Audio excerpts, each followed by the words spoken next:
Aujourd'hui, je vais vous parler de qui est propriétaire de quoi entre l'agence et le mandataire, ou le réseau de mandataires et le mandataire. Alors, bien évidemment, le mandat appartient à l'agence ou au réseau. Mais c'est le mandat. Or, le mandat, il est le résultat d'un travail. Ce travail, c'est bien le travail du mandataire. Le mandataire, il n'est pas salarié. Il est vraiment chef d'entreprise. À ce titre, c'est votre fonds de commerce. C'est les relations que vous avez créées qui font que le mandat existe. Et ce n'est pas le fait que le mandat existe qui fait que la vente se fera peut-être ou pas. C'est bien votre travail qui a créé ça. Or, si vous centralisez dans l'agence ou au sein du logiciel, du réseau, toutes ces données, quelque part, c'est très bien si vous êtes salarié. Mais en tant que mandataire, on n'est pas salarié. Il faut qu'on se dise que toutes ces données qu'on met, elles nous appartiennent. De même que les mails qu'on va échanger avec nos clients, c'est ce qui fait la relation.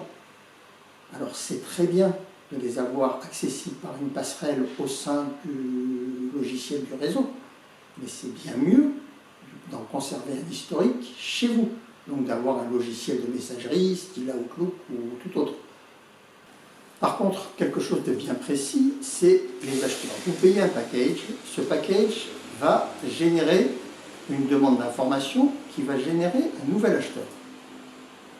Pour vous, très bien, mais êtes-vous sûr que cet acheteur, il ne reste que chez vous? Parce que pour le réseau, que cet acheteur achète avec vous ou avec Pierre, Paul, Jacques, ça ne change rien.